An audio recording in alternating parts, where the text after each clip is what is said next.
what? Here we go.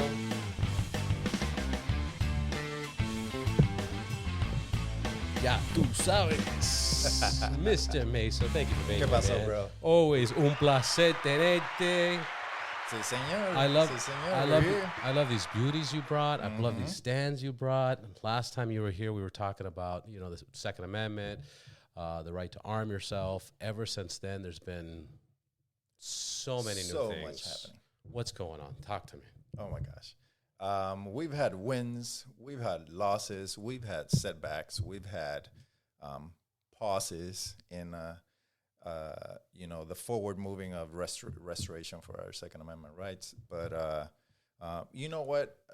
As I take this opportunity to be here, we've had for our good things that have happened, we've had really, really good things that have happened. Yeah. Especially for California and the restoration of our rights and all that. So we're here to let the people know of all the good things that have been happening, and also to light a fire on everyone's hearts about, you know, the work that's still left to be done. And we need to continue. We need to continue advocating and exercising our rights, especially in California. Let's talk about them, because I'm pro-gun. I own guns. I've owned guns for 20-something years. You know, as soon as I was legal to get a gun, 18, I bought my first rifle, bought my first shotgun. 21, I bought a gun, and Beautiful. I still have that same gun. I go to the range, I practice. People ask me, why do you have a gun? I always said, my response has always been, until the recent 8 years, it's always been, I do it for a sport. You know, it's a sport. I like Gotcha. I like going, I like shooting, I like having fun. Now it's as crazy as the world is. But my point is active and being an owner, it's amazing how many people don't own guns. It's amazing how many people don't know the laws or, you know, other reasons to carry a gun. Let's talk about these wins, because even me, I don't know them all. I probably don't even know most of them. You know, all I know is my you know, how to carry, how to be responsible, and that's about it. But what are these W's that we got? Well, let me utilize some of the things that you just said as to frame my answer. The first and foremost reason for keeping and bearing arms is to ensure our free state, the free state of each individual as American citizens. Our founders, you know, made it a point to have that as the Second Amendment, right after that that first one that was so key, you know, in the First Amendment. In the event, as the natural course of all governments, in the event that the government became tyrannical, because even though the prescriptions that they placed in the Constitution and the Bill of Rights, still the natural course of every government goes from free to authoritarian to tyrannical. And the Second Amendment is a stopgap, not just to help you repel. I'm sorry. Define those. Tyrannical, define those steps that you took, you're saying. So how would you describe that? Because I've heard the words. I've used it in sentences, but I'm like, I don't, like, if I had to explain it to somebody, I have no idea. So, man, you've heard a lot of people are throwing it around as of late, the fourth turning, all the turnings. You've heard this. Good times create. Right.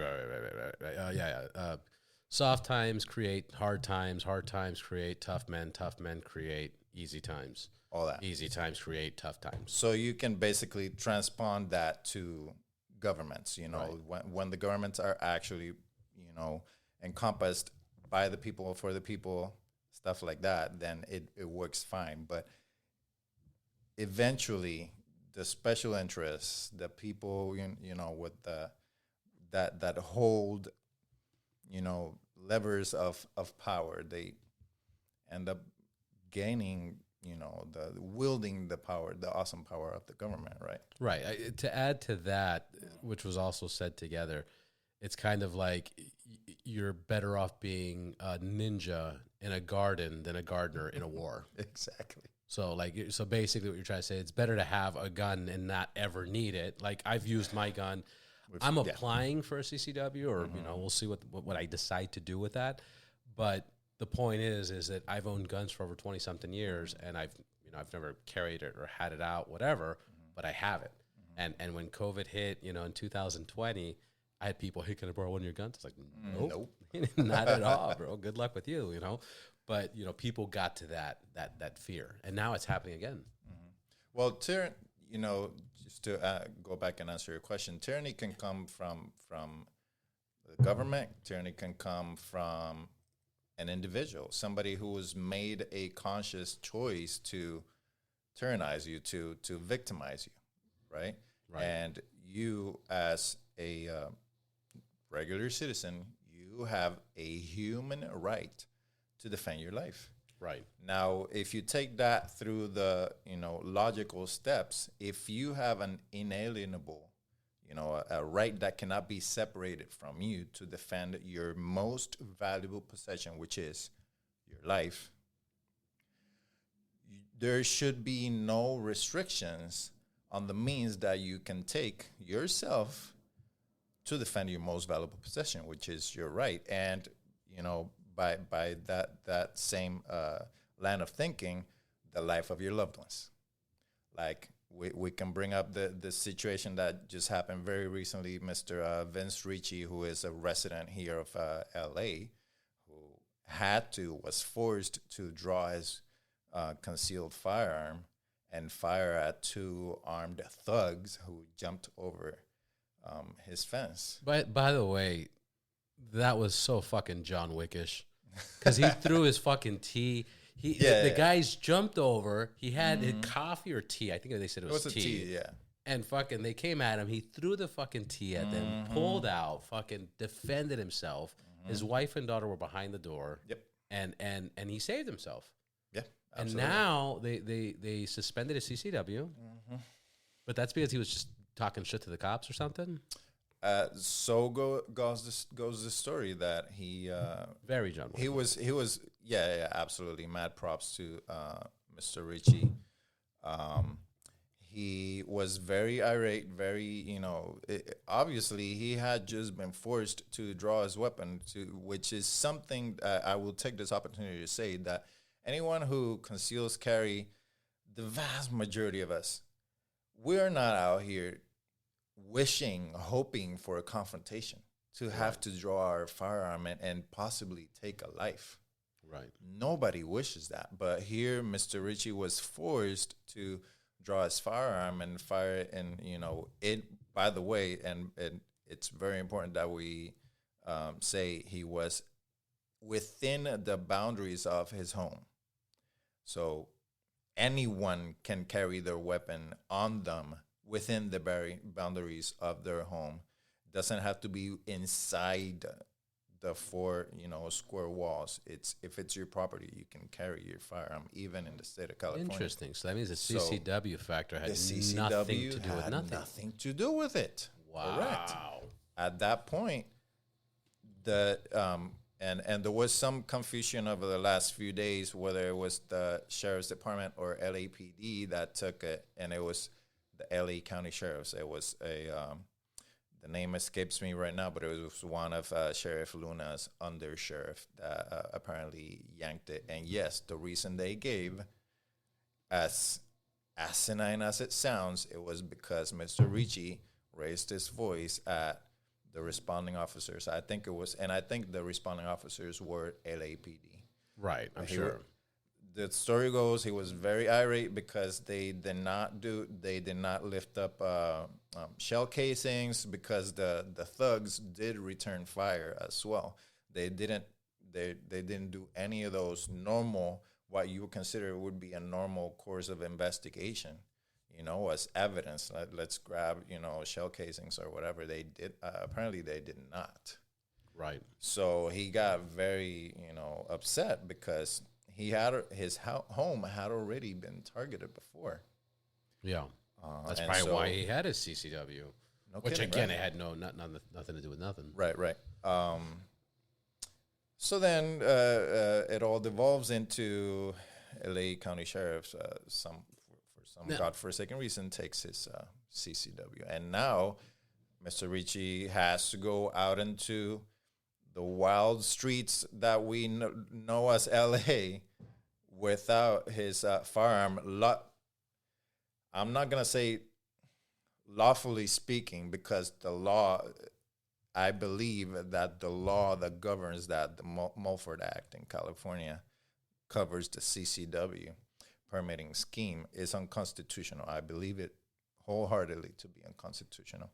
However, up and until we challenge it and successfully gets declared unconstitutional, we, the law-abiding citizens, right, or which I like to refer to as peaceable citizens, we have to obey those laws that give us no, leg up over the law-breaking victimizers, right? We have to obey by those laws, right? Under threat of us earning a title of criminal as well for defending, for wanting to have the ability to defend our life.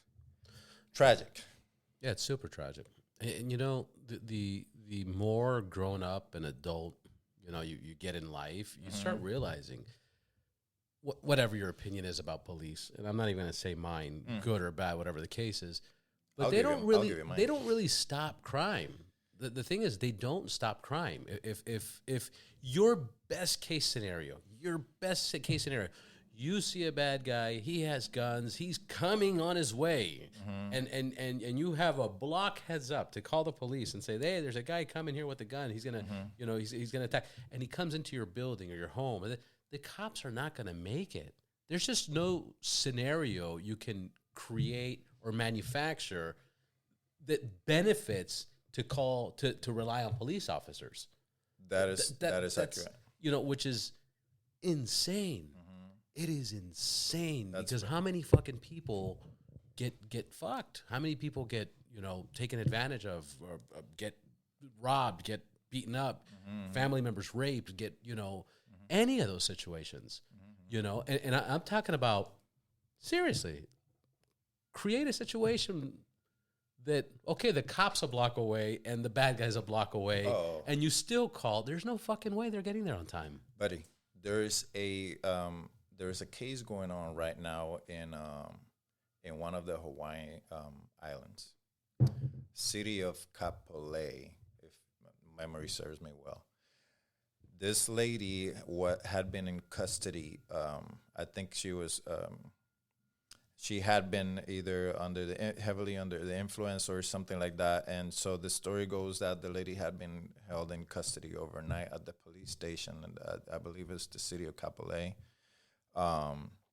She had been released. I can't remember the time of the day, but she had been sitting on the outside of the police station on the stairs. Some other vagrant comes and bludgeons her with something that he found nearby. I think it was a log or something. It was a blunt object. Bludgeons her to death on the steps of the police station. Wow. The estate, which I believe is the family of the lady who was killed by this vagrant, they are now litigating with the city and the police department that they failed to render aid to this woman, because as it was happening, there was screamings and all that happening, and the lawyers for the city and the police department are saying the police had no duty to render aid to the lady. I'm speechless. Speechless. That's fucking terrible. And just like that, there have been plenty of other already, litigated cases. Oh, I'm sure. The Parkland shooting, Marjorie Stoneman Green High School in Florida, where the school resource officer, you may remember this, stayed outside as he could hear the shooting happening of Nicholas. I believe the student that perpetrated it was Nicholas Cruz. As he was going around doing the rampage, he never went in. Right, like the whole Texas Uvalde thing where they were just like Uvalde, etc. they were just waiting outside. The families, students, survivors sued, the county and the school system and the cop himself. Time after time, the courts say the police have no duty to save you. So that's why we are in the Second Amendment advocacy realm. We're so ardent, we're so persistent in telling people, you need to be your own first responder. Right. You need to allow the cops to be the second responders. You need to be able to be your own first responder. And that needs to be with whatever tools you're able to acquire and master to defend, like I said before, your most valuable possession, which is your life. And do not allow anyone to come in between you and your right, your God-given right, inalienable right to defend your life. I'm gonna break that down even easier. Yes, you are correct. But if somebody doesn't want to do that and somebody doesn't want to get a gun, cool. Fucking awesome. But why are you going to make a law that's just going to fucking make it more difficult for people that want to? Correct. And I think that's the bigger problem. Like, like the vaccine. It's like, all right, cool. You want to push the vaccine? Cool. Maybe if you're unhealthy, maybe if you're out of shape, maybe if you're sick, maybe if you have preconditions, maybe get the fucking vaccine. Right. But don't force it on. They did it on police officers, on paramedics, on healthy individuals, on athletes. Don't force it on people if it's not necessary. Correct. And this is not political. This is not left. This is not right. This is not red. This is not blue. This is fucking common sense of like, you do you, I do me. Don't interfere with my fucking space. I won't interfere with your space. I want to defend myself. I don't want to defend myself. Good luck. Good luck to you. All right? You have a problem. Don't fucking call me. Because that's the other thing people don't understand. When you own a gun and you take safety courses, you learn certain things like you have the right to defend yourself.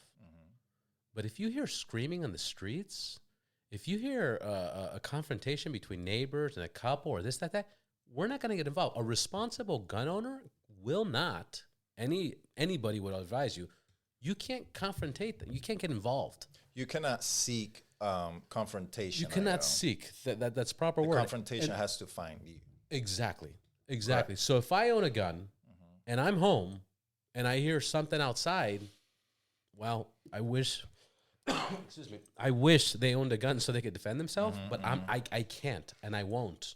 I won't because it's to protect my family. I'm not going to seek, great word. Right. Where it changes is if it is a loved one of yours, somebody who is under your tutelage, my kid, my child, wife, or something getting out of the car.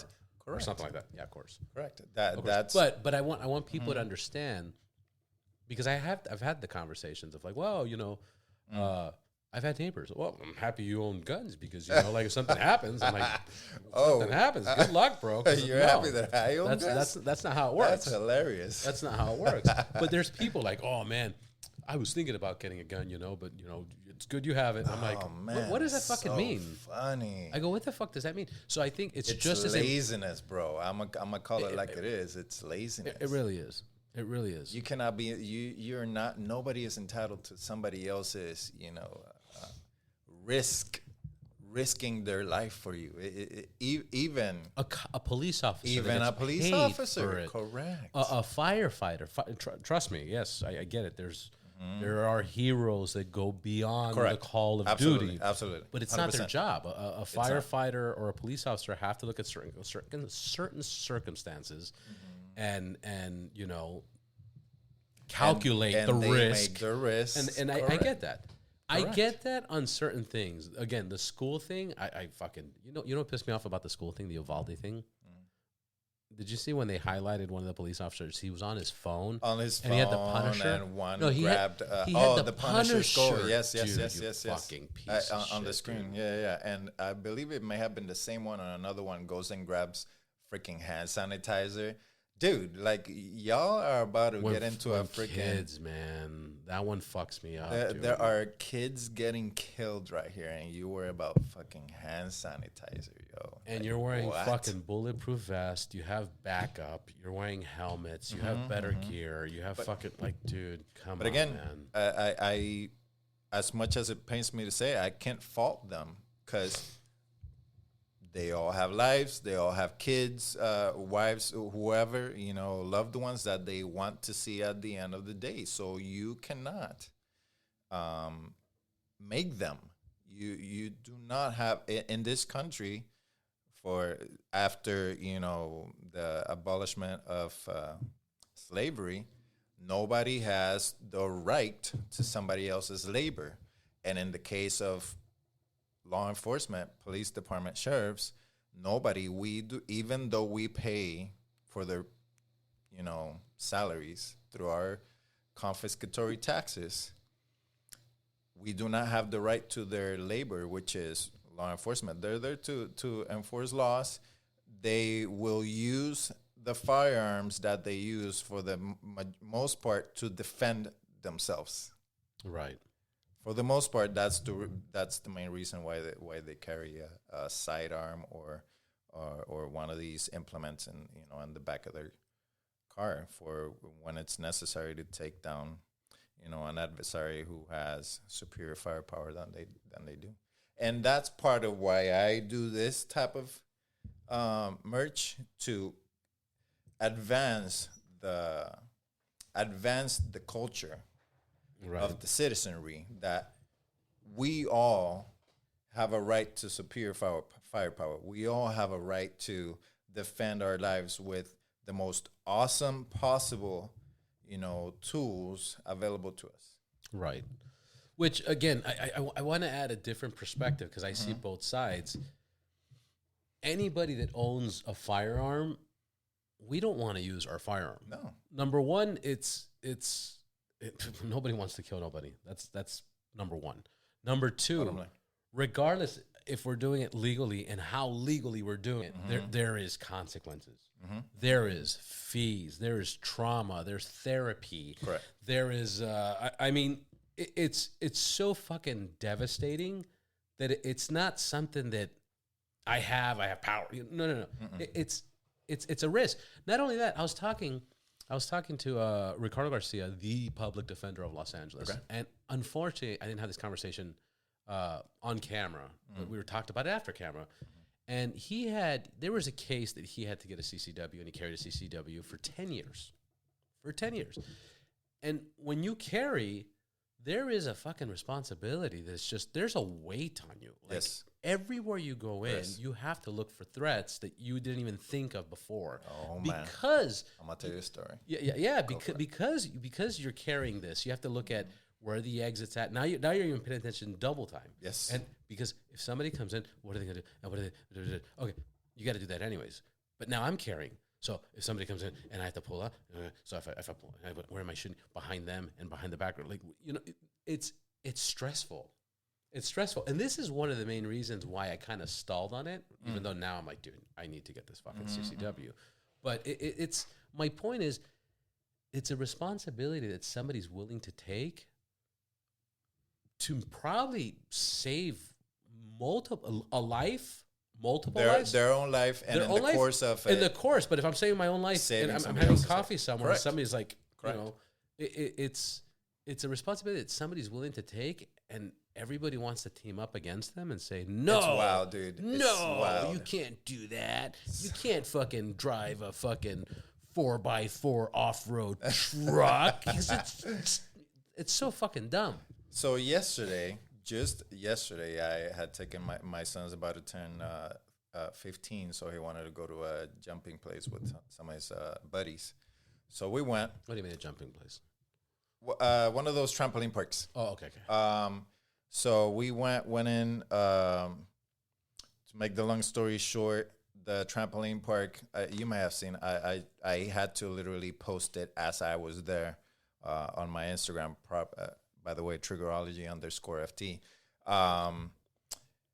They had right at the entrance a sign with the rules of the locale, one of the rules was, guess what? No guns. No guns, no knives, no weapons. Who was enforcing the sign? Nobody. Right. That the sign entirely, the policy relied on honor, right? And whoever I'm gonna explain it this way: there are three types of people who will, notice the sign and make some sort of decision. There's only one kind that's inclined to obey it, and it's the people that have absolutely no inclination to hurting anyone. Right.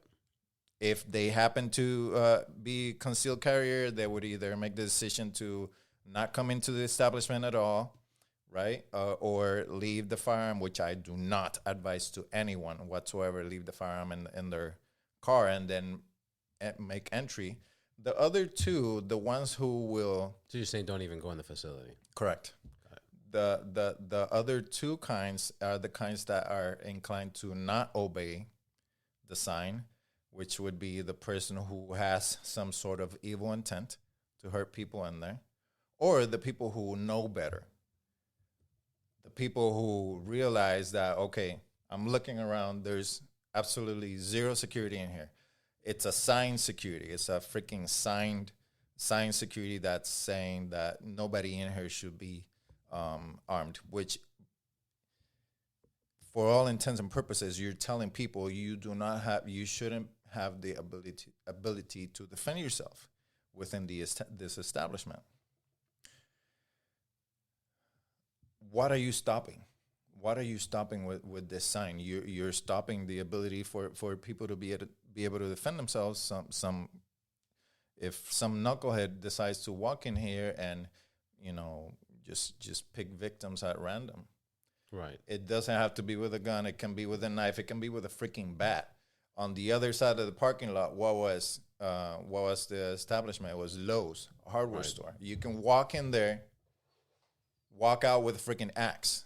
Right. There are probably dozens of blunt objects in there and cutting objects that you can use to hurt and maim somebody right in that establishment, or just go and then run a few steps over to this place where it's, clogged up with kids and families, right? All just trying to have a good time. Right. The point is, and again, I really been having these conversations a lot lately. The point is, because people are like, well, it's a jumper place, nothing's gonna happen. Who needs to have a gun at a jumper place? Yeah, and then we can come up with a billion other excuses of like, yeah, you could use a stick and you could use this fucking podcast thing and bash somebody's fucking head.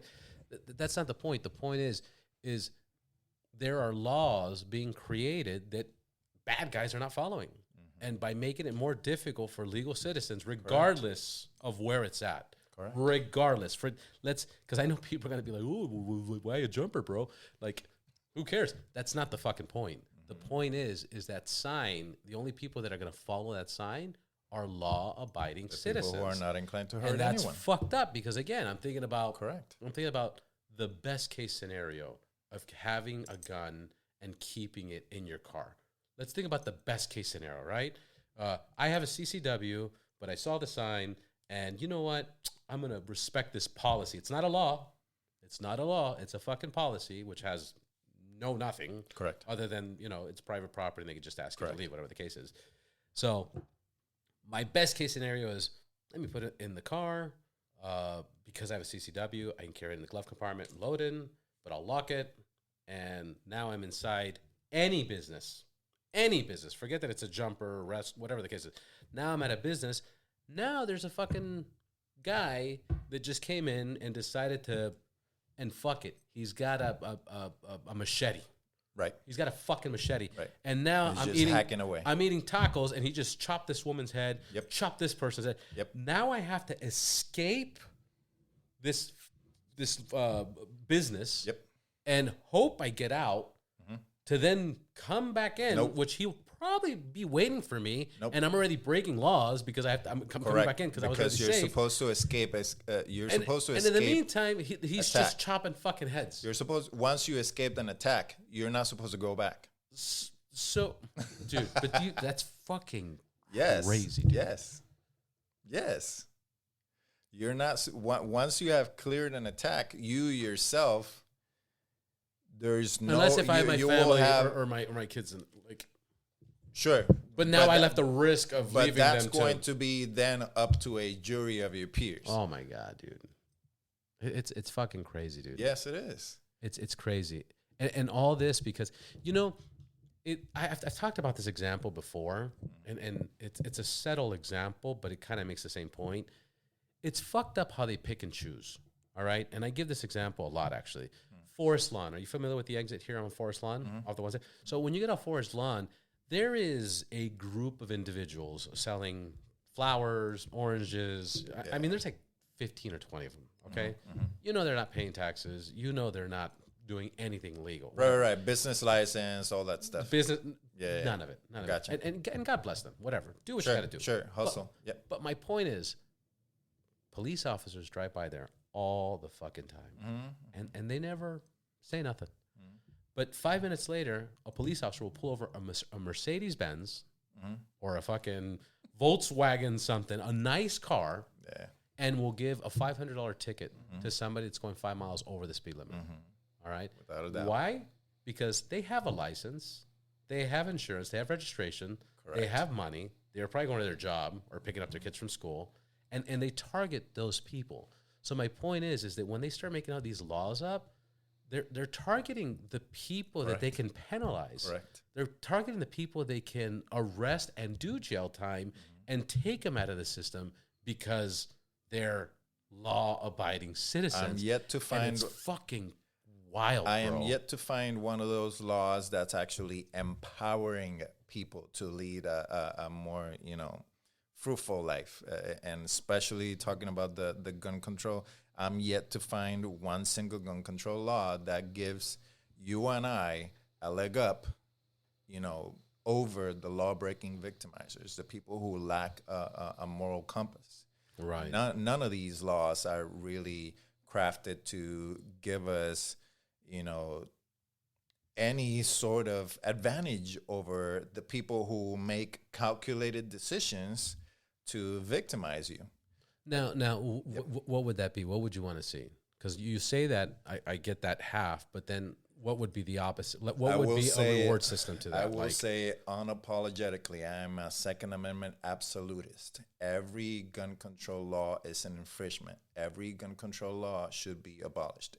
There should be no gun control restrictions. laws. There should be no restrictions. No, because again, just like we've already established in our conversation, I agree. the people who are inclined to follow the law are the people who have zero inclination to hurt anybody else.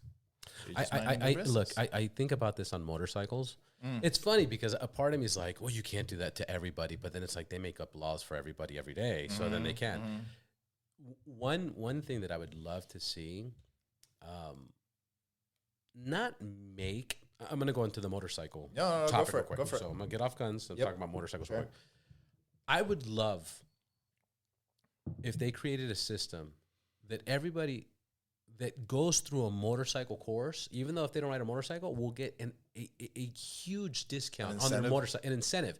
Because once people ride on the back of a motorcycle or ride a motorcycle, they are so alert of all motorcycle riders, even though if they never get on a motorcycle ever again. Right. But they are fucking, I've heard that before. There's a bike. I've heard there's that a bike. before. Yep. Even if you have a friend, and I've heard this many times, even if you have a friend that rides a motorcycle, hey, man, I saw your bikes, dude. It's crazy. Now I see bikes everywhere, and I'm like, oh, I move out of the way. It just flips a switch. It just flips a switch. Yes.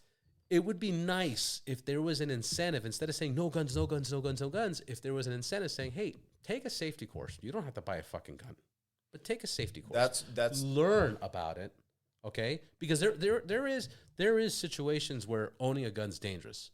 If you buy a gun and never shot your gun or learned how to load it or learned how to fucking, unload it or, chamber it or unchamber it or whatever the case is, that is a fucking big problem. You increase your chances for something wrong happening. It's Murphy's Law. It's Murphy's laws, but it's also the moment you have guns, obviously I have a higher chance, you have a way higher chance of having an incident with a gun because you have a gun with you at all times. Just like Versus having knives in the house. Just like having knives in the house. Just Exactly. for the mere Exactly. existence. Just like you have more of a chance of having a car accident, you know, because you're driving 2 miles within your residence. Yeah. Than anywhere else, because that's where you are the most, if we're using common sense. It's because that's where you are the most, and also people drop the guard once they're right. They feel comfortable. Familiarity. Of course. Yep. So my point is if there was an incentive for people that don't ride motorcycles to take a motorcycle safety course just to create that awareness,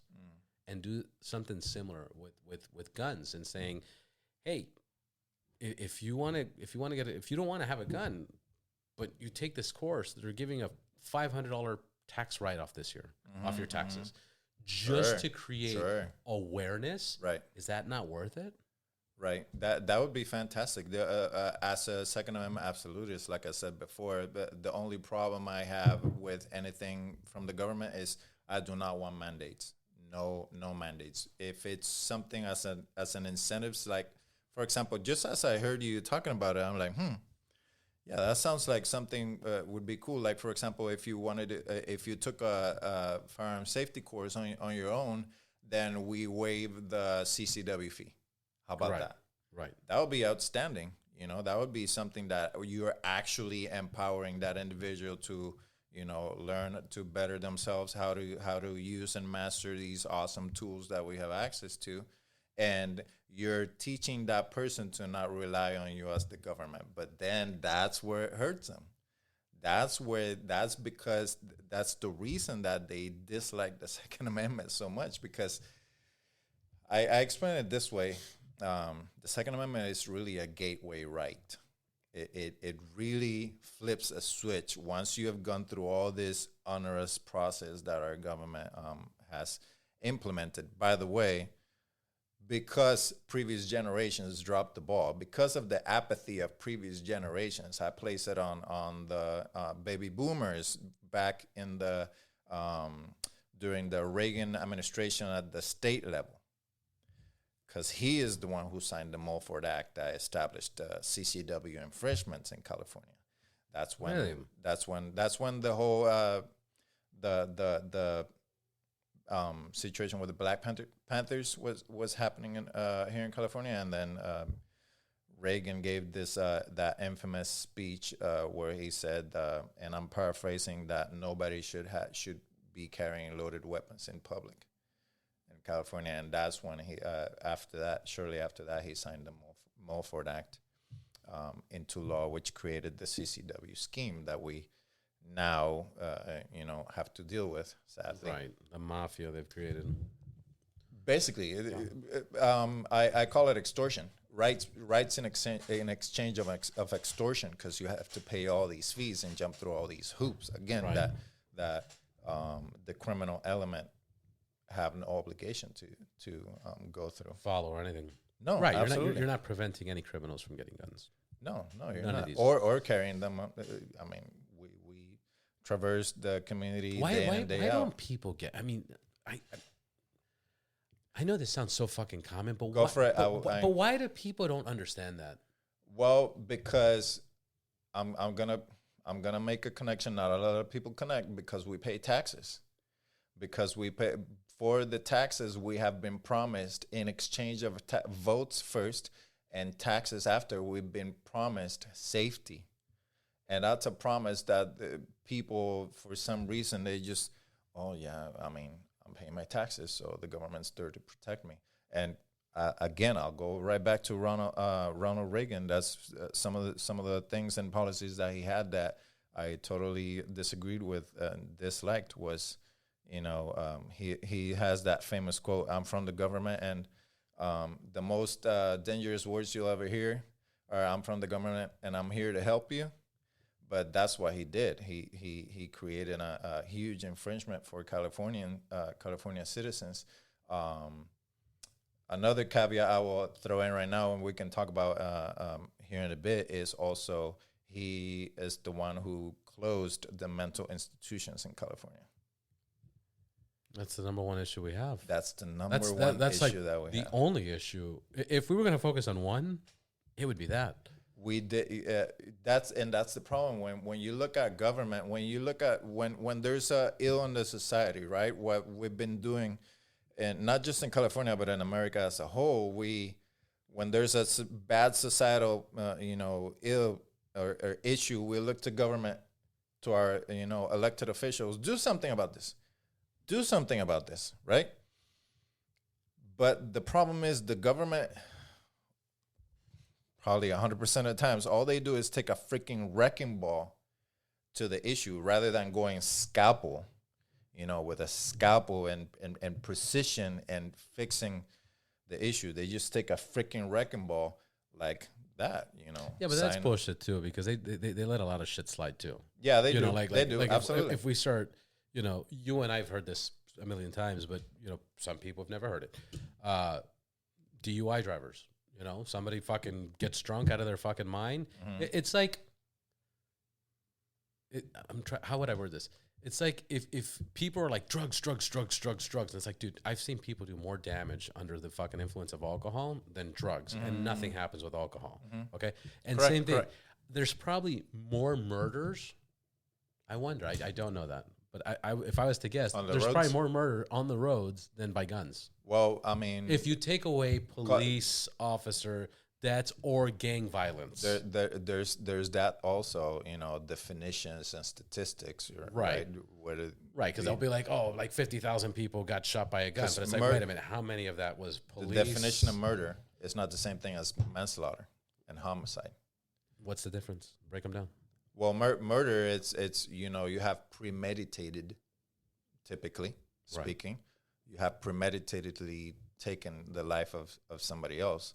A homicide is, technically somebody died. Manslaughter is almost pretty much the same thing. It depends on what municipality or where you're at and what they call it. Yeah. So. You can come up with whatever statistics you want depending on right. It doesn't mean anything, but the point is if you compare drugs to alcohol, the government allows alcohol and protects alcohol and is cool with alcohol, and great. I mean, awesome. We tried the prohibition. Right. Oh yeah, it turned to shit. That's what made Cuba. Cuba was like, hey, Cuba grew from that, obviously. But same thing with the guns, like you get so strict with gun control, but it's not helping. The more gun control you have, do you realize it's only helping the bad guys? Yes, they say if it saves only one life, it'll be worth it. But they neglect how many lives they get it correct.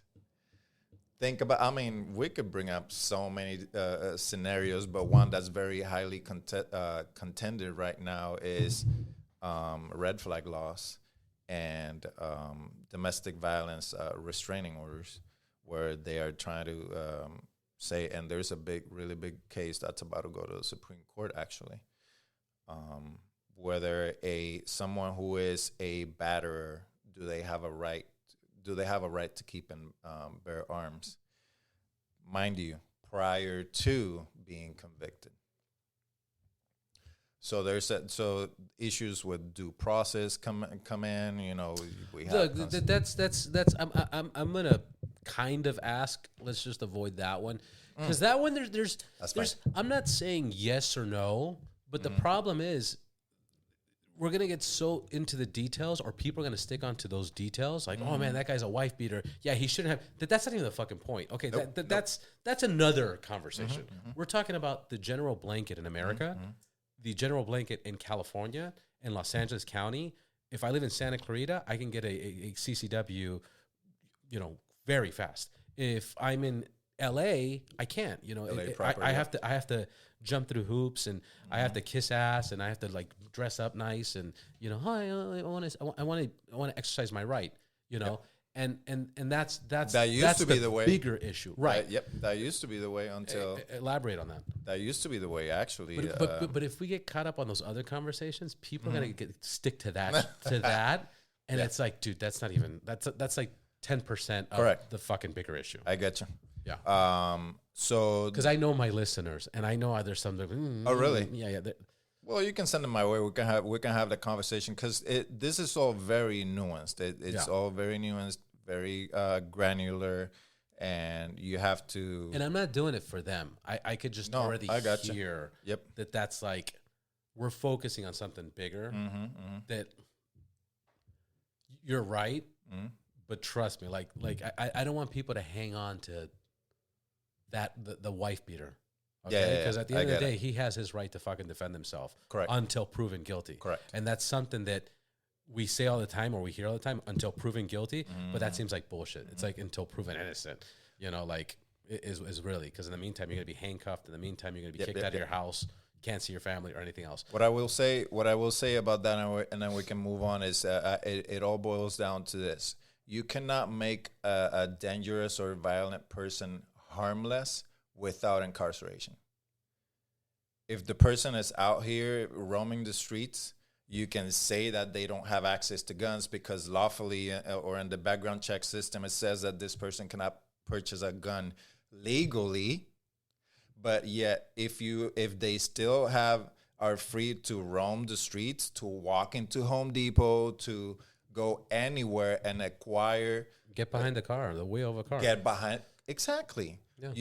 They're not harmless. They're not rendered harmless. You've just virtue signaled. That's it. That's all you did. Right. I'm just keeping it real. So to that point that many people make, another factor is just because you're not allowing someone to get a gun legally is not preventing anybody from doing any harm. No. Even if he was a wife beater or a child beater or whatever the fucking case is.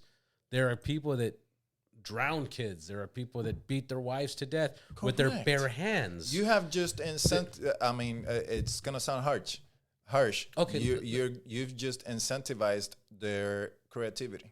Okay, so to exercise their evil. Devil's advocate. I'm going to give me a situation, and honestly, give me a situation where you think a gun could have had an advantage, and by taking the gun away, they lost that advantage. What would be one advantage of an extreme situation? The batterer? For the batterer. If you need to remove the guns from the batterer, you should be removing the batterer from society. Right. So if you can't remove the batterer from society because you don't have any probable cause, then that means they should be able to, defend themselves.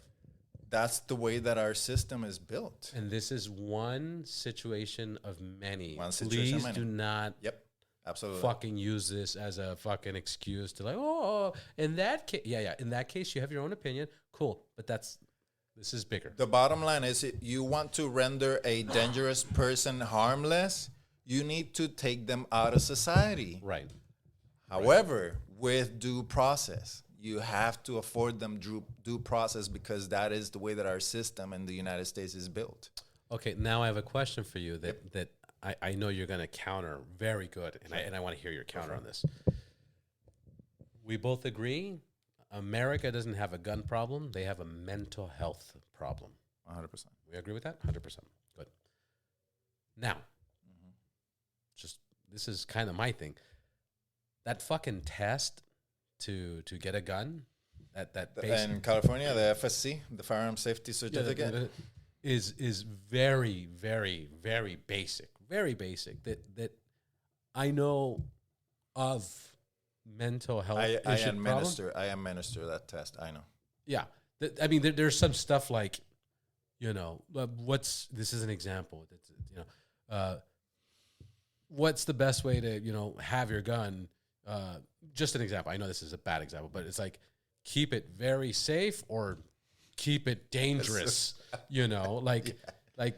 what it boils down to. Yeah, like give it to your kid. Right. Leave it outside in front of your house. Yes. Like fucking one more. Or unloaded completely unloaded and in you're safe. What is the safest? Or locked up and it's safe. just like that. It's just like that. Yeah. Now, do you think that should be a little bit more strict, or do you think we shouldn't even have a test, or what do you stand? Because we do have a mental health issue. Right. How do we prevent a fucking 18-year-old abused kid, that is really fucking abused? Let it be drugs or parent abuse or whatever the case is. How do we prevent certain people from accessing? Because, hey, man, I believe everybody should be able to protect themselves. And I knew you were going to counter this. Good. But where do you stand, or what do you think? Yeah, you can go ahead and create, which they did here in California. They outlawed, you have to be over 21 to purchase any firearm at all. Here in California, there are, and I know you said, and I know you said when you had turned 18, you bought your first firearm. That's no longer the case. Really? I wasn't aware of that. For California, but it is being challenged. There's a lot of states that are going through the same situation as well. The thing is, again, my brain has to go through the logical steps. Okay, you took away the ability for an 18-year-old troubled whatever. You put it in your little background system. You made a note. This kid was held in a 5150, right? An involuntary commitment. Yeah, you went ahead and did all those steps. If the kid is still roaming the streets, the kid can still hurt someone. The kid does not need a firearm to hurt someone, just like any other adult. I like what you did there. Yeah. That's the point. The point is. So how do we prevent? You cannot prevent a dangerous person from. Right. You cannot stop him from being harmless. What you can do, however, is remove as many roadblocks that you have placed as possible for good people to be able to defend themselves. Now, why do you think a normal person, great point and great answer, by the way. Why do you think, because it's all a big fucking brainwash, why do you think a normal fucking citizen wouldn't want to have a gun in their home to protect themselves? Yeah. I mean, I can chalk it up to upbringing. If your parents never instilled in you that you are capable of amazing things, that's one thing. That's a small thing. Because I mean, if you come from another country, the first thing you're going to raise your kids, and you're like, we got to follow the laws and right. Keep the whole, keep your head down, don't make waves type of thing. Yeah. Right. Absolutely.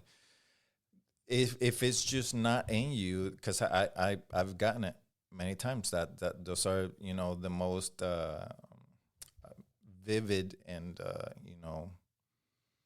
strong comments that I get on my socials, for example, is the people who cannot see themselves hurting anyone, even if. But here's how I'll give you my counter argument here in a bit. The people who cannot see themselves executing violence, they're just, if you're 100% pacifist, right? You pacifist, whether it's because of your, moral convictions or your religious conviction. Your religion says that the whole turn the other cheek if they take it to the extreme, never hurt anyone, even if it's to defend your own life. There are people out there who say that.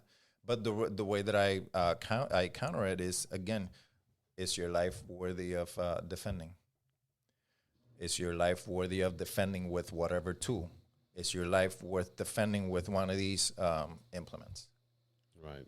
Tell me why yes or why no? Oh yeah, I can defend. I could defend my life with a 9mm shield hanging. Okay, good.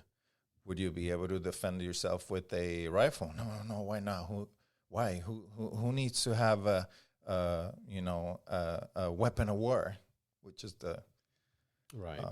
Who needs to have a weapon of war? Well, I mean, are you not? If somebody comes to,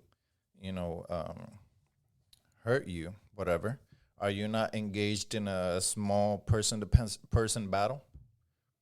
Is this not a instant war between you and your assailant or group of assailants, like it happened to Mr. Right. Richie. Why not have, these thugs have taken the steps to come and victimize you. You're already behind the Powerball, behind the power curve, excuse me. Why not have the best implements possible?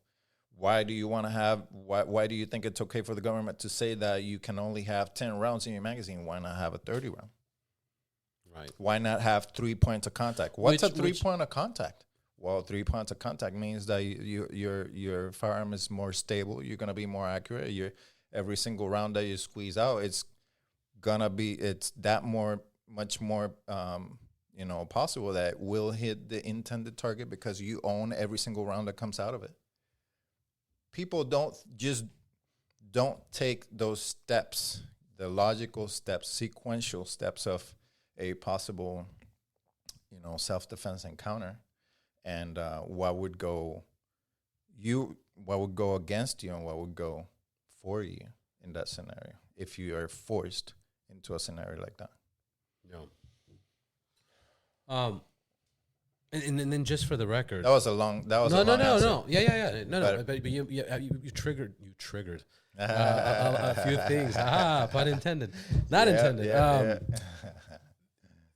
The other thing is, look, we know this is for the people that don't, guns or anti-guns. It's the guns. We know we don't need 100 bullets to defend ourselves. We know that for the most part. And we know that if we're going to get involved in a shootout, hopefully it's not going to be more than a few rounds. I'm gonna counter that. But go for it. What I was going to say is, the idea is it shouldn't be more than a few rounds. But why not have more in case you need more? Because that's now their friend comes out of the car, and now that's a different situation. Or guess what? They have a gun that has 30 rounds. Yep. And mine, it's 10. You get a shield like this, and it's 7. And it's 7. Yeah. Yep.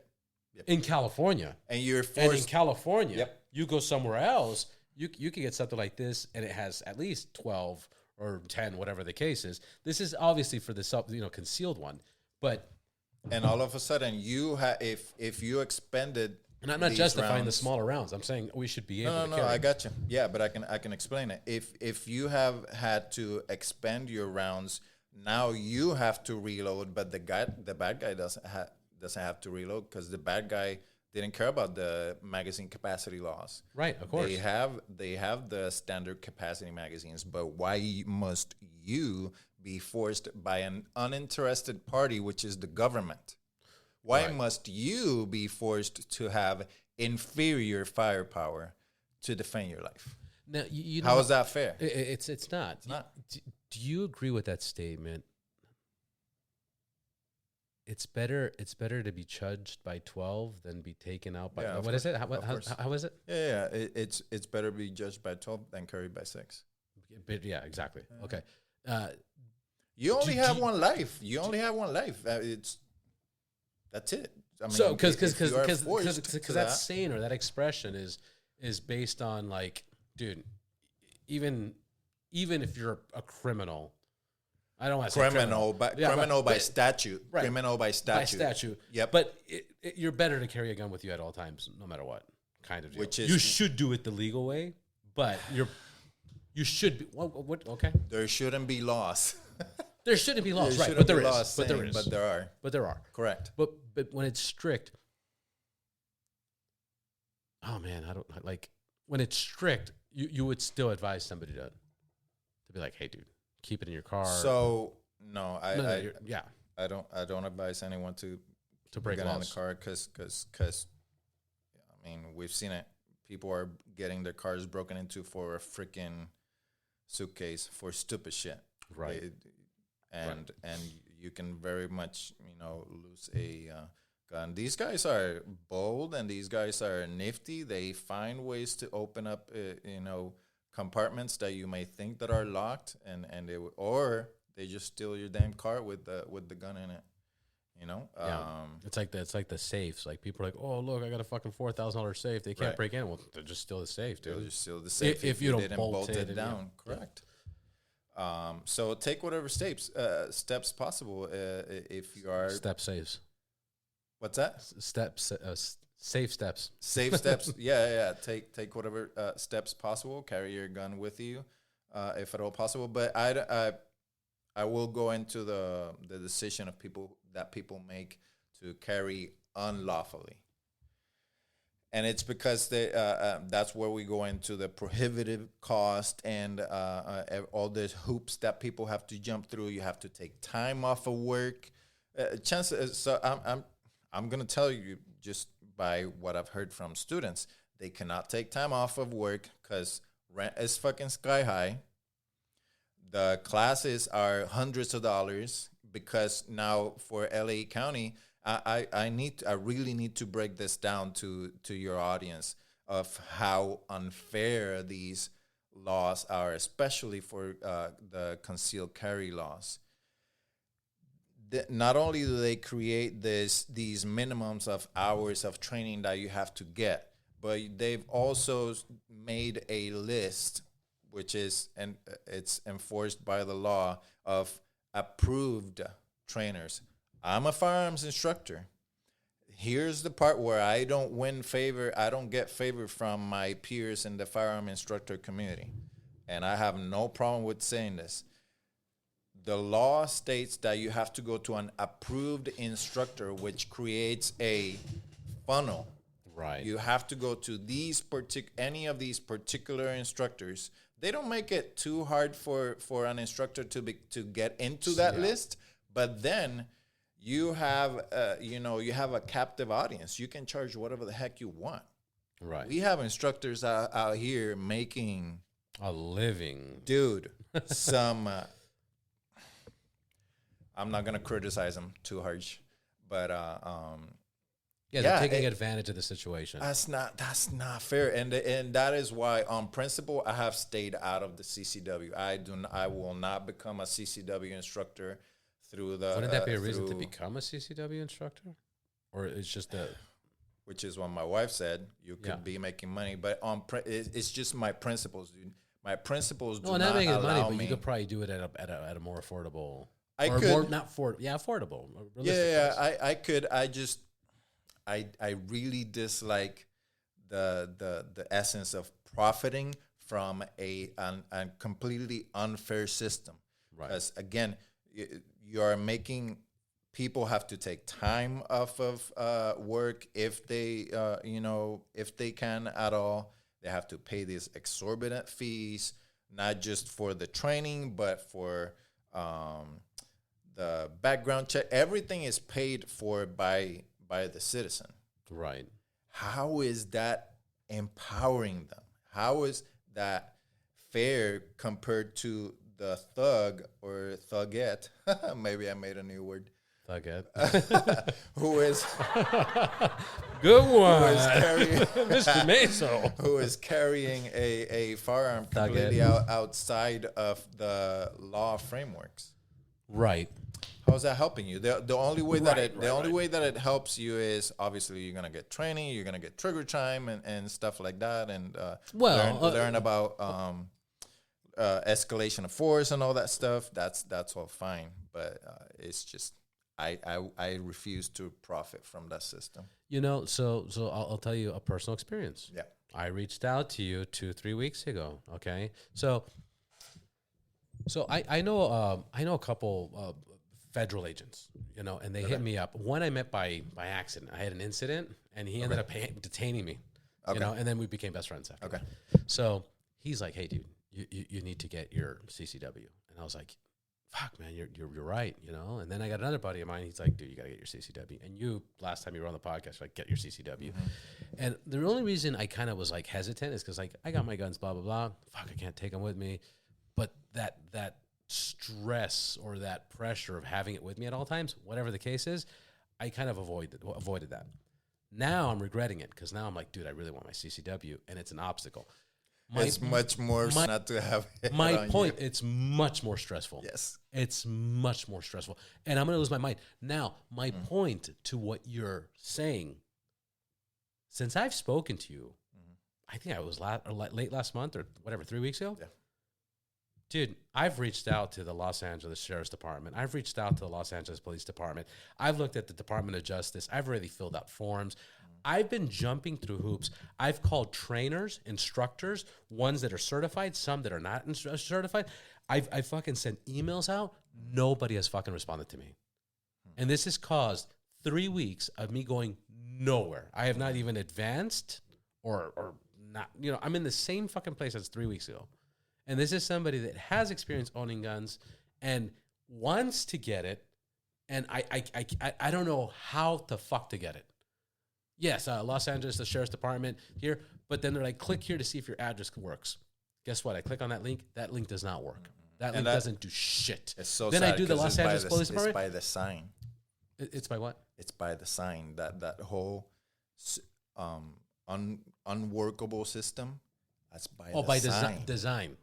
Yes. By design, yeah. I think you said it was a sign. I was like, what do you mean? No. No, it's by the sign because it's made to it's chill. To avoid like, oh, okay, there was it's so much hassle. I don't know. I don't want to deal with it. Yes.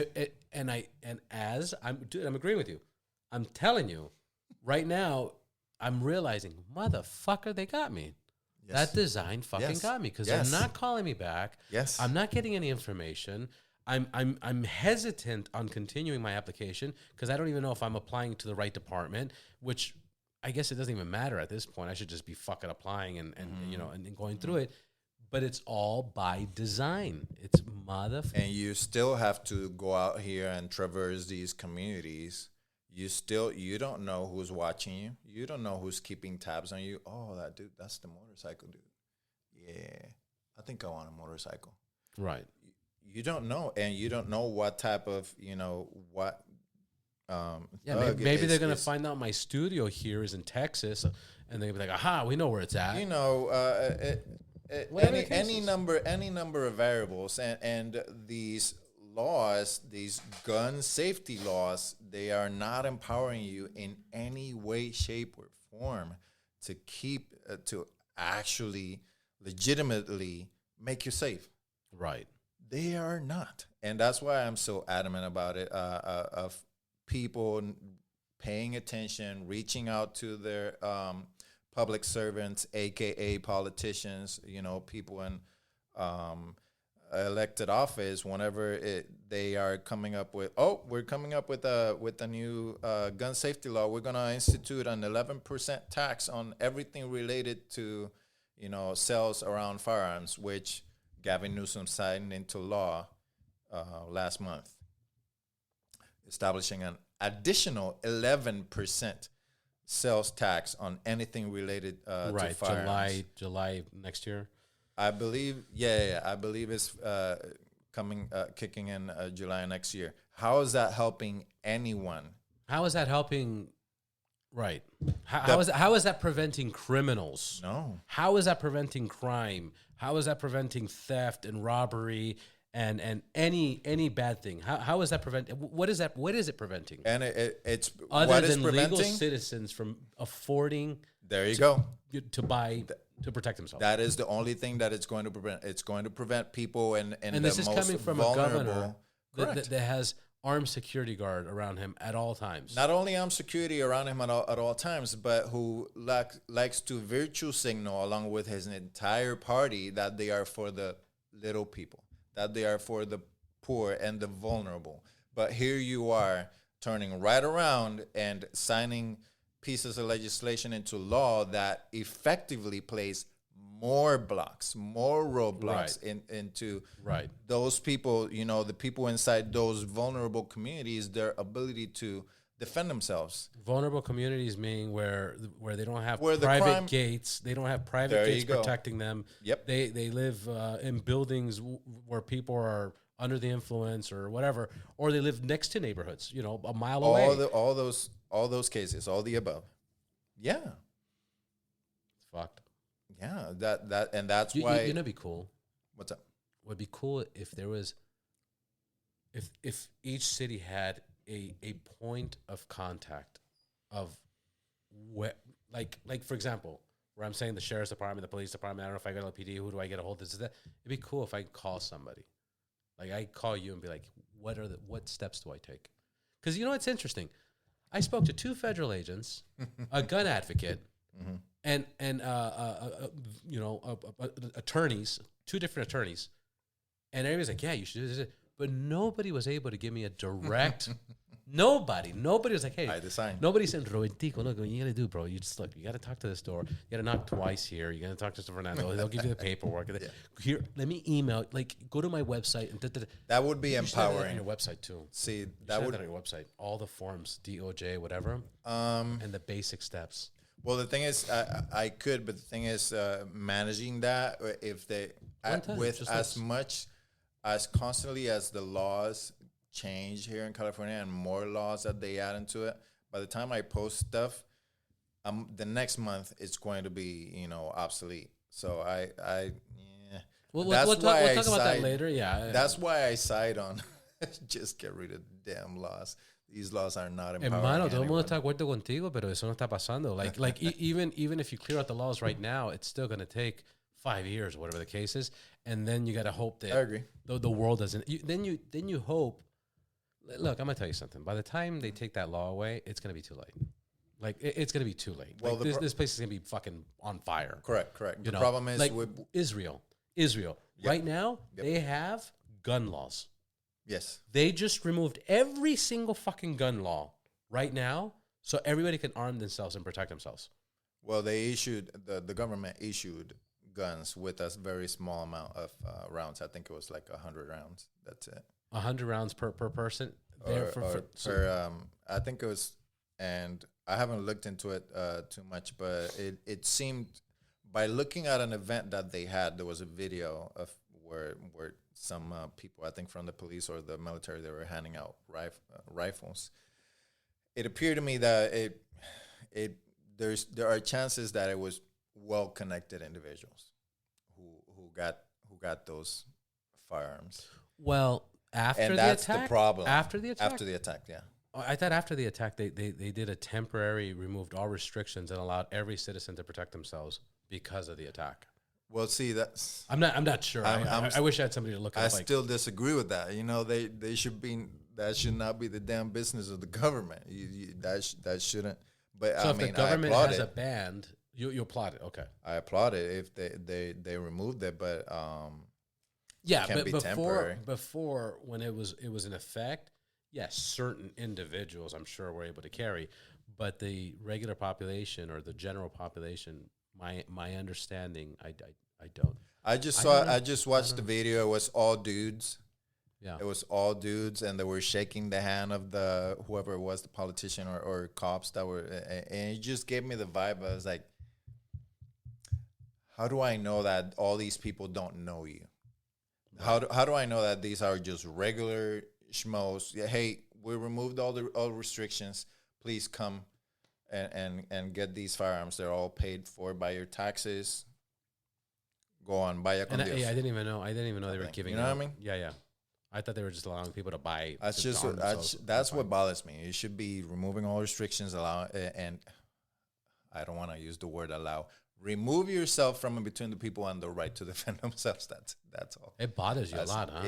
It really does. It really does, because again, you as a government, you as a politician, Gavin Newsom, Joe Biden, Kamala Harris, all these people, they are not going to be there.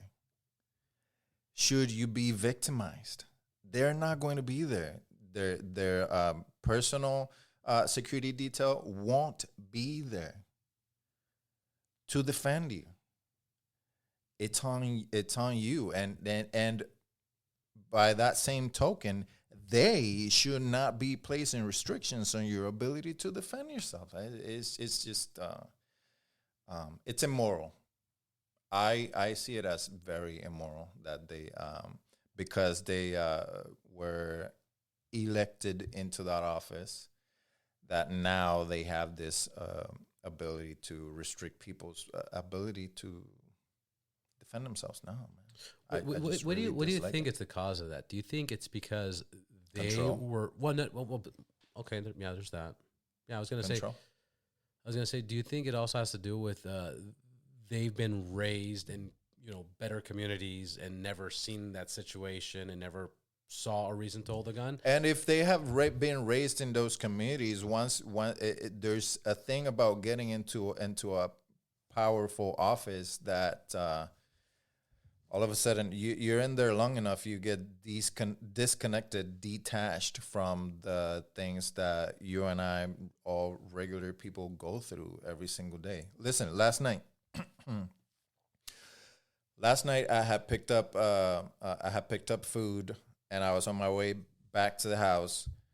Something as simple as a lane change. It was dark already. As a lane change, the light.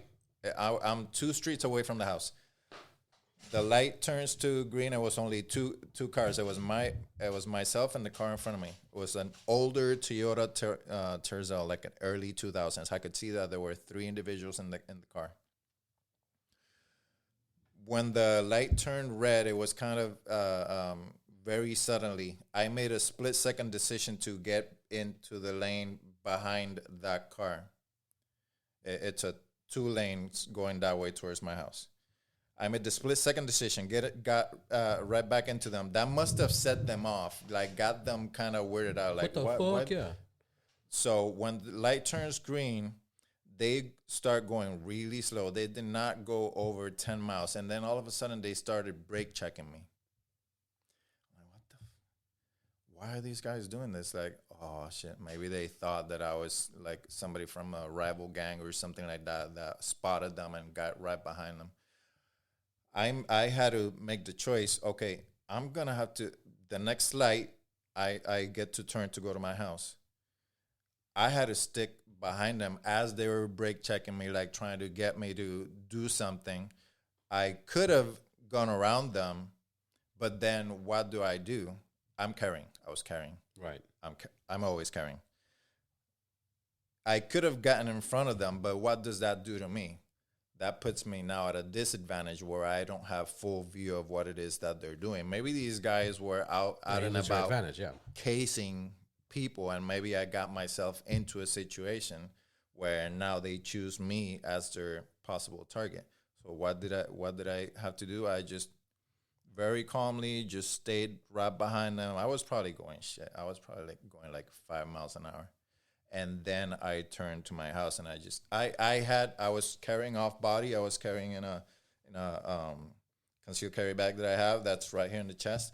They were acting so freaking shady off of something that I do all the freaking time, dude. If you do city driving, you do those sudden lane changes, and you don't expect that somebody who's in front of you is going to trip out over that. Right. So here I am. Dude, I was like, fuck. I opened up my bag to expose my gun to make sure that I got to get ready. These dudes decide to slam the brakes and get off the car. I gotta get ready, and this may be it. But thankfully, they just kept on going, and I went my way. But that's the type of thing. That's the type of scenario where the typical anti-Second Amendment individual will say, well, who needs a gun to go pick up pizza? Well, motherfucker, you don't know what's in the head of all these people that are out here that we're sharing this society with. Right. You need to be ready to respond in whatever way it's necessary. Yeah. So that's why I also do not blame the people who choose to carry. They have not gone through the process, jumping through all these government-imposed hoops. I don't blame them when they decide, I'm just going to carry because my life is more important. I need to be here for my kids and my wife. I cannot, become a victim of this gang that's ruling my neighborhood. I'm just going to carry my gun. I can't. I have to work 7 days a week. I cannot go to this government prescribed, training. I don't fault them. As an instructor myself, that I could be profiting from that, I do not fault people who make those choices. Yeah. Because these laws are not there to help them. Yeah, my issue is it's all fucked up. That's my fucking issue. Yeah. My issue is you hear about these fucking situations where they catch people and they're the bad guys and they have guns and they release them. And then you have a good dude that, you know, fucking gets pulled over and the police officer's like, hey, what's going on? Oh, I'm just going to my business, you know, blah, blah. Oh, do you have any weapons in the car? Well, officer, to be honest, yeah, I just bought myself a gun, you know, because things are crazy. Yep. Oh, okay. Put your hands on the wheel. Yep. All right. Yep. Vehicle's turned off. All right. Step out of the vehicle, sir. Yep. And fucking now this great citizen being 70, 60, 50 years old. They wear the scarlet letter. They wear the fucking scarlet letter. Yep. They take away his fucking gun yes. Because they made it too fucking devastating to fucking yes. do it the legal yes. way.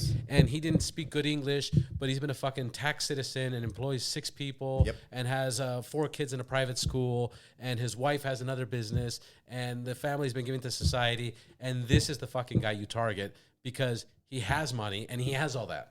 Absolutely. But if you're un culi cagado, malcriado de la calle, and which means some punk ass kid yep. that has 0 responsibilities, and you got a fucking gun that's not even registered, right.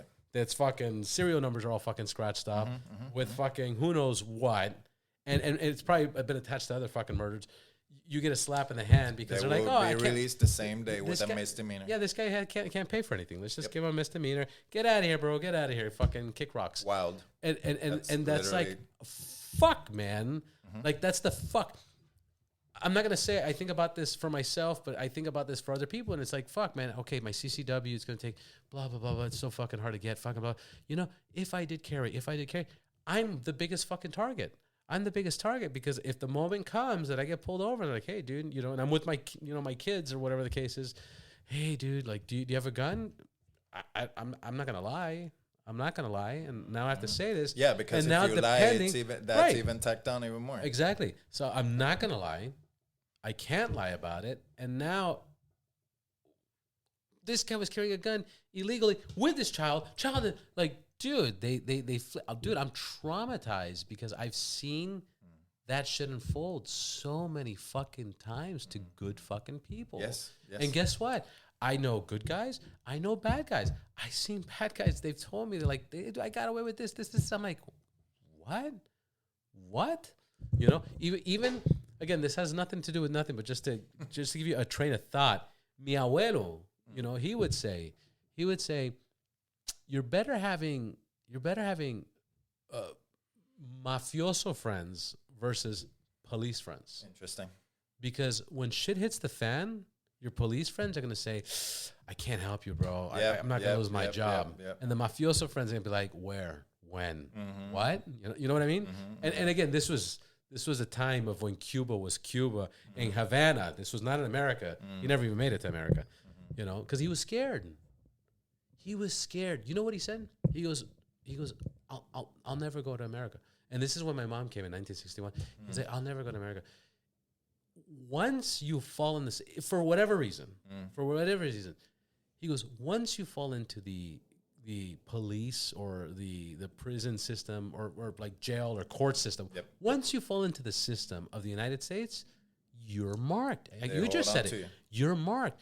And he was devastated at that. He's like, dude, you know, it's a great place to be, but if you jaywalk or fucking break any law that they decide to pick on you, you are fucking marked. Yep. And that's the devastation with those kind of things. Yeah, you're marked for those who commit offenses, who land them in jail or in prison. Even after they serve their sentence, which is what we theoretically, right, prescribe as this is your debt to society. Right. But you still pay interest once they let you out. Right. You're paying interest for the rest of your life. And I believe I don't agree with that. Yeah. Because we all make mistakes. Growing up, I made mistakes that could have, marked me. I just never got caught. Being young and dumb, right? young and dumb. This is back from when I was in NPR. I mean, I will admit, I drove drunk many times. Right. Because in PR, people start drinking. Puerto Rico, just in case if you guys don't understand, but people start drinking, in your mid-teenage years, 16 years old. Right. Which is the time that you also get to start driving. And I never got caught. I never got into a wreck, right? Right. Drunk, thankfully. But, yeah, that could have, for the rest of my life, that's it. It's over. And what we do in this country, which I think it's completely unfair, and it's also why I like to say that gun control reform is also justice reform. Because if we were to finally once and for all declare that the Second Amendment to the United States Constitution is the only permit that you need, we should go back and clear the record of everyone who got marked with that scarlet letter. Oh, you were carrying without a permit in the state of California, where that type of offense is non-existent in right now 28 states, 27 states in the union. You do not catch gun possession charges. Why? Because it's in the damn Constitution. It's in the Second Amendment. But here in California, we, again, going back to the Mulford Act, the baby boomers allowed Ronald Reagan to criminalize the exercise of a constitutional right. And that's very unfair. Very unfair. What's the charge for that? For gun possession? Yeah. I can't, but it's not. I'm gonna tell you, it's not good. It's not good. That whatever it is, it ain't good. Because it goes into your record. Oh, you were caught with possessing. Right now, every time you get pulled over for speeding or stop sign. There you go. You have people pulling out guns, and then they keep on tacking it on, and that's how they create that revolving door of the prison industrial complex. Yes, sir. Completely unfair. Where so many other states in the union, you will not catch a charge just because you have a gun on you. Now, if you go and you are doing mischief with that gun, that's another story. That's not the Second Amendment. You are not practicing your Second Amendment rights if you are victimizing others. But if you're just going about your day because this is your tool to protect yourself. In other states, it's good, but here in California, it's a criminal offense, and that's not fair. That's an unjust system. That's not a justice system. That's unjust. Especially in LA, where it's like certain counties and this board. Here you're okay. Here you're not okay. Correct. It's so fucking no. It's injustice.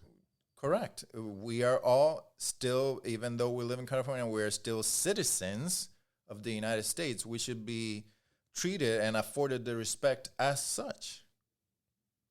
It says so in the damn Constitution. So that's why I'm so adamant. That's why I'm so adamant about the abolishment of all gun laws, because it just what's your background? Like, how did you get into guns? What attracted you to them? Was it the way you were raised? Were you introduced lately? Were you military? I served in the Marine Corps. We just had Veterans Day. Thank you, man. Thank you for your services. I served in the Marine Corps 9.5 years. Got out back in 2011. When I first got married back in 2003, but by 2004. No, I think 2003 I had bought my first gun already. I still have it to this day. In 2004? 2003, 2004, that was the time frame where I bought my first gun. But it wasn't until circa 2013 I had already gotten out. I was working in a nonprofit, and there was a gun range really nearby, and I was really cool with my coworkers. And I took them to the range probably 2-3 times for lunch, just because during lunch, hey, let's go to the shooting range. And then some of my coworkers, Valdo, that's my nickname. Valdo, you're really good at teaching. Why don't you do this as a side gig? And I'm like, That was it. But prior to that, I had taught, other people. But it was casual. It was casual. Like most other people. It's not like a superhero story where, No, something right. devastating and then the Joker, yeah. Like most other gun owners do, right? Hey, let's go shoot. I know you're not a gun owner. Let's go shoot. But I took the steps. I, got creative, made my my brand, Triggerology, and what year was it? 2016 was when I first got certified, and from there on out, it went because of the way that I was raised and my convictions, my life experiences. I decided to also dip Not convictions, but my what's another word for convictions? Just my principles, right? Because my principles. I also decided to dip into the advocacy side because it just didn't feel right to only just teach people about guns, but what's behind why is it that we have this right? What is it that the founding fathers went through? No shit. They had just gone through the Revolutionary War. We had kicked off the biggest empire of that time, the United Kingdom, right? We were no longer, the United States was going to be born not as subjects, but as citizens. And that's why I alluded to earlier that the Second Amendment is a gateway right, man. It really shifts the way that you see your relationship with the government. What type of relationship you're going to have. Are you going to allow yourself to be treated as a subject by the people who we place into power, right, in elected office, or you're going to act like a citizen? And I choose to be a citizen. Yeah. And you and I like to bring up, family. When you're a parent and you have lived your entire life with some sort of, level or understanding of what freedom and liberty is, and you see, because you also have to be paying attention. You can't just be looking at dumb shit on TikTok all day. Right. Once you have seen, the decision of taking that red pill is daily, or the blue pill of just whatever the government says, whatever, right. or the empty suit on the 5 o'clock news, right? No, I want my kids to also live free. Once they become adults, I want them to be free. I see that where the country is going and the state is going. I do not want them to be subjects or treated as subjects. Right. So part of the things that I do is, the best example that we can, how we learn is by example, seeing what our parents do. And I want my kids to see me fighting for liberty and rights, even if it's to my detriment, where, I get all these knuckleheads and people accusing me of, oh, you must like kids to be killed at school, all that nonsense. So fucking stupid. That's the opposite of what we want. Correct.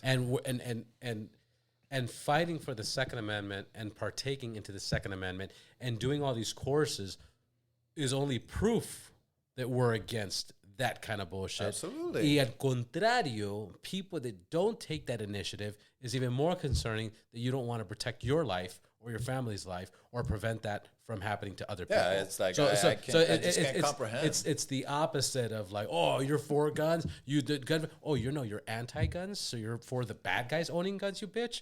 Because there's only two choices if you think about it. There's using the law and owning a fucking gun legally, against the bad guys owning guns, or we don't get guns and they only get guns, and then the police that we already know are not going to fucking risk their own lives get guns. It's so fucking stupid. Yeah, it's so stupid. It's so obvious, but people don't. It's there, bro, but it's like it's not there. Well, it's because for most of us, we love peace. Like we alluded to before, this is not about loving war or violence. Yeah. We love peace. We need to have the implements to secure that peace. Right. Even if it comes to the point where you have to execute what we call righteous violence. You cannot allow only certain segments of society to have that access to the ability to execute violence. That has to be equally shared among all sectors of society. Right. The government that has a monopoly on violence is a government that you cannot stop. That's going to be a subject, government that you're going to find yourself. If it's not you, it's going to be your kids or your grandkids that are going to be subject to unfathomable, situations of possible tyranny, and I do not want my kids to go through that. What tips would you give, or what do you wish you knew that you didn't know about having a CCW for people like me that want their CCW? Okay. And tips and whatever tips. Yeah. And then also, what's your favorite way to? I don't know if you want to talk about it on camera, but favorite way of carrying. You mentioned the bag. Yeah, I can talk holster, about all that leather, stuff. all that stuff. I have no problems talking about all that stuff. I make no apologies whatsoever.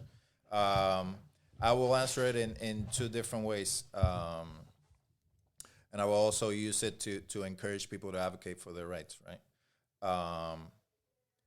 A tip for becoming comfortable.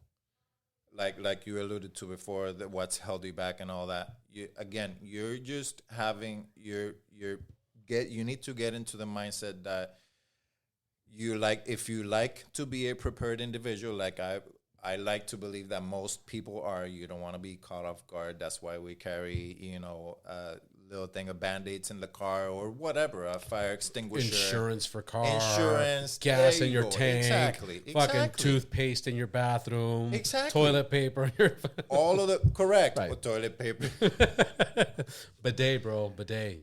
Oh yeah. It's all about absolutely. bidet, bro. Bidets are good. Bidets are good. I installed one in my house. I will admit. There's no reason to be apologetic or have any issues or be timid or shy about having the ability to defend yourself. Yeah. Not at all. So in essence, once you get into the mindset that, I'm gonna go ahead and leave the house strapped. It's just as when you get into the car, you're going to place that seatbelt around you. Put on your shoes, put on your socks, put on fucking calzones. That's it. That's it. The only thing is, once you get into that mindset, it's like leaving the house without a watch for those of us who wear a watch or the phone. Right. People feel naked, right? If they're not carrying the phone. That's the same thing for myself. Now, if I, for some reason, have left the house because I'm going to my mother-in-law's house that's 2 minutes away from the house. Sometimes I will leave the gun. Sometimes I'll bring it because I just don't know. Just because the same reason why. The move is you keep a gun at her house that's yours behind un cuadro or something, Right. John Wick, that thing. That's cool. the move. That would be cool. But yeah, so you get comfortable with the idea of now you're prepared for everything, right? That may present. But then you have to get into, okay, what type of wardrobe, which is why you asked me about. You may look weird sometimes, but stuff that has broken pattern, like freaking tie-dye T-shirts or stuff like that. Stuff that has broken pattern, that hides very easily if you are concealing on your body, which means that you have it. For women have more areas in their body to hide firearms than men typically do, like in between the breasts. There are all kinds of fantastic, right, women-owned companies that are helping women to conceal carry. Fantastic for whether it's on-body concealed carry or off-body, which means that you have it in a backpack or a fanny pack, whatever the case may be. So it's a lot of trial and error, just for people who are just getting into it or are thinking about getting into it. It's going to be trial and error. It is what it is. You may see a holster on Instagram or whatever on Amazon. Oh, that's cool. And people has good reviews or whatever. And then you buy it and then you find that it's not the best for you. It is what it is. You're going to have to kind of front, back, error. All that. You need to try all of those. A lot of the advertisement that you're gonna see for concealed carry, for example, for holsters, is gonna be people that are super freaking fit, like 2% body fat. They have no problem. The fuck out of here. Yeah. So you see them lift up their shirt and they got 6-pack, no fat, no body fat, so everything sits flat, just fine, no problem. But then when you do the same thing, like me, you have a little pudge, like, and then the gun kind of like pops out. Yeah. So then you have to adjust. You have to look at. But do you do back or front?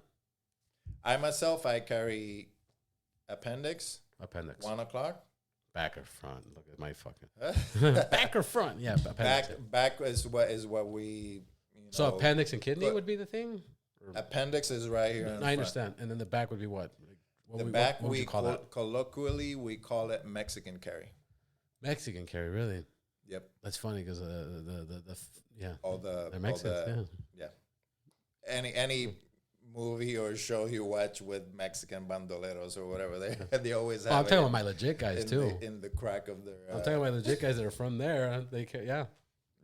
So that's colloquially known. But you have no as, problem Mexican sitting down when you're in the front. Well, it all depends what kind of gun you have. If you have a full size gun, if you try to conceal carry this 1911, that's gonna be hard. Yeah. But then if you try to conceal carry like your little shield over there, right, that's going to be a little bit better. But it all depends. And then you can go through the entire clock, look at your waistband as the clock, and you just try what feels better, what conceals better. But also you need to go through the whole motions of how you clear your clothing garment and how do you present the gun, because it needs to work properly. Right. We're talking about defending your life here. God forbid if you ever have to draw your firearm, it needs to be efficiently, as quickly as possible, in a split second if possible. Yeah. Same thing with when you consider your reloads. You need to carry a spare mag. You cannot only just carry your gun with the one magazine. You have to have at the very least one spare mag. Some people carry 2. Some people carry a second firearm. That's where the ankle holsters come into play.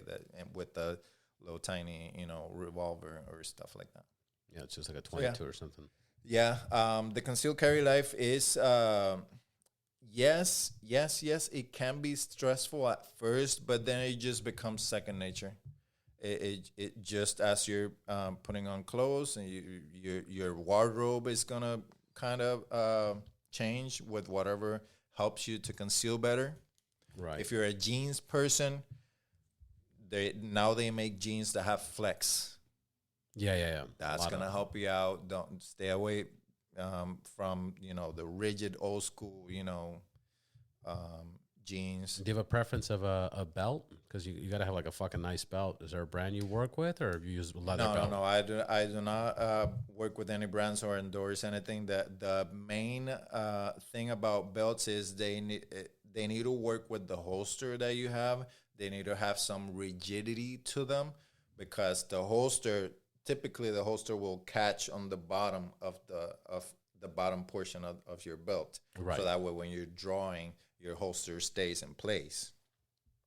So the belt has to have some rigidity. It can't be these soft leather belts or fabric belts. They need to have some rigidity to them.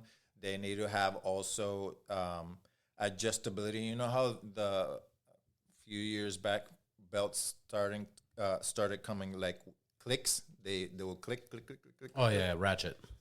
Yeah, that type is fantastic for concealed carry, because it just allows you to adjust however you need to. Yeah. To just right, get the maximum. So security. Correct. So that's the type of thing that you need to think about. But again, a lot of it is trial and error. If you can get some good, keep an eye for discounts that concealed carry stores will have every now and then. But yeah, you're gonna be spending some money in the trial and error process.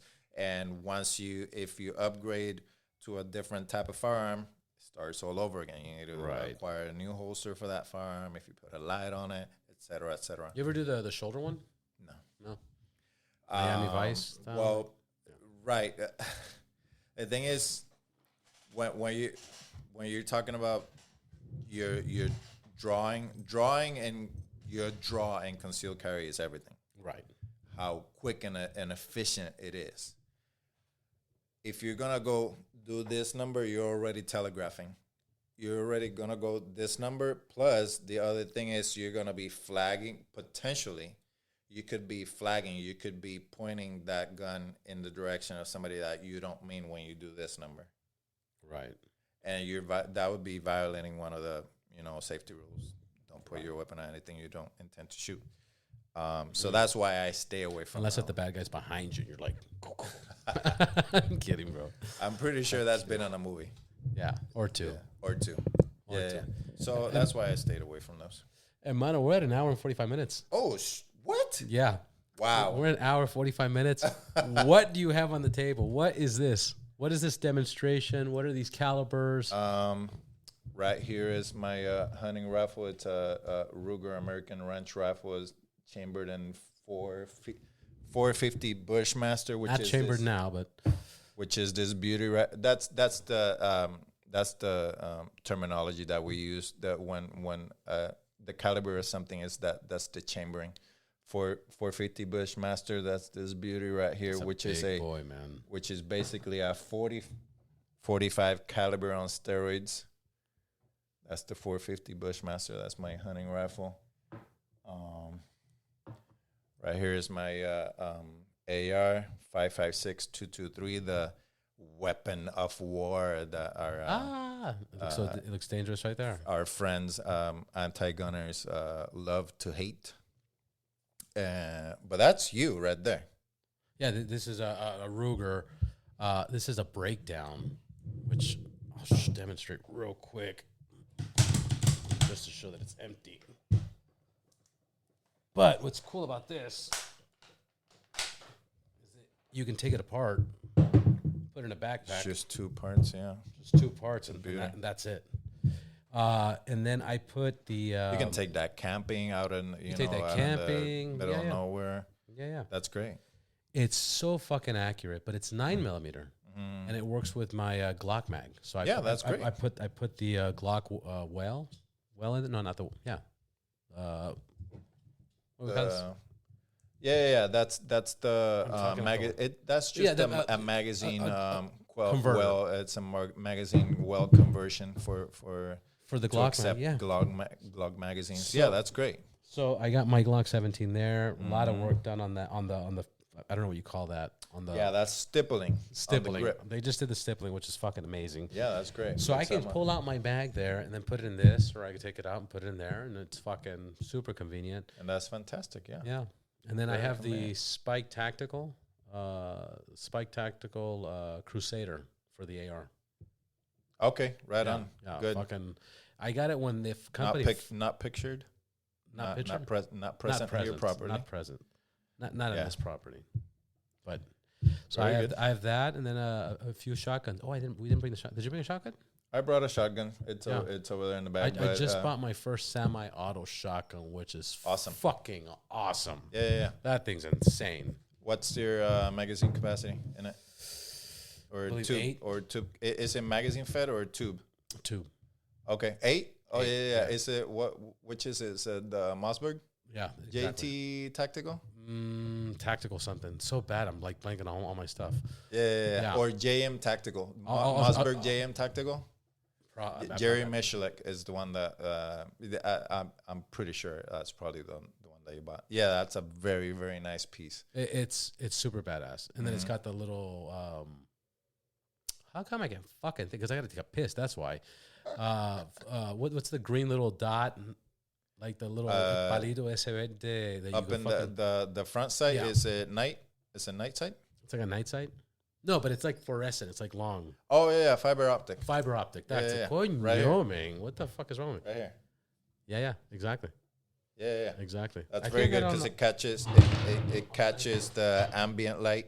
Yeah. So yeah, very good. Very good. Same thing on that one. And what I would like to say here is you can own these firearms unapologetically. Do not make apologies to anyone whatsoever about, oh, that's dangerous, you know, that's an implement of war or whatever. No. I own this because it's my right as an American citizen, and because my life and the life of my loved ones is worth defending with superior firepower. Right. How about that? Please do Period. not ever dare to tell me that my life is not worthy of defending with the most awesome firepower that I can acquire, because guess what? There are people who we pay for their paycheck through our taxes who are defended with awesome implements like these and more. But you know, it's interesting because as you're saying this, it's kind of weird. I just concluded to this.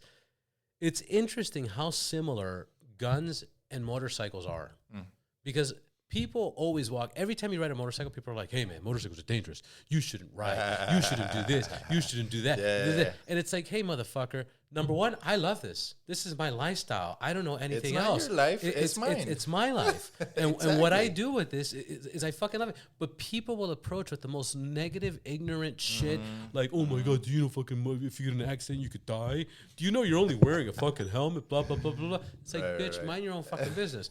And this is the same thing. It's like It is. I have the right to fucking arm myself. I have the right to buy my guns. I have the right to store it. I have the right to get a CCW. I have my right. Leave me the fuck alone. I have my right to not get the fucking vaccine. Leave me the fuck alone. I have the right that I don't want to drive a car. I don't want to fucking drive a car. I'm scared of cars. Cars are dangerous.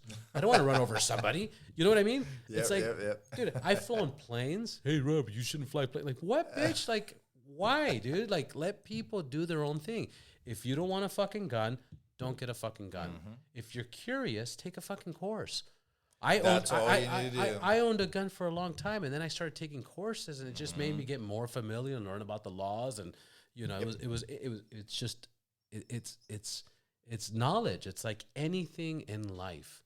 You know, if we continue this bullshit of banning guns, then it's going to be banning knives and banning this drug and banning alcohol. And then we got to ban corners. This has corners, bro. Gas stoves. What what is this fucking bullshit, man? Enough's enough. Gas-powered lawnmowers. That's where it goes. Enough is enough, man. Enough is enough. And Mano, thank you, man. Yeah, man. Fucking always a pleasure. Awesome. Looking forward to having you again. Anytime there's new updates or information, I think we should do this like every 6 months or something like that. Yeah, sure. And let's share one more time, website, social media. Social media, Triggerology_FT on Instagram. I am also on X, formerly Twitter. Same thing, Triggerology. You can find me there giving hell to the anti-Second Amendment left. And website, awesome merch line, triggerology.shop, where you can find some of the most based Second Amendment merch out there. And website, triggerologyft.com. Fucking Thanks awesome, so much, man. Thank you, brother. Yep.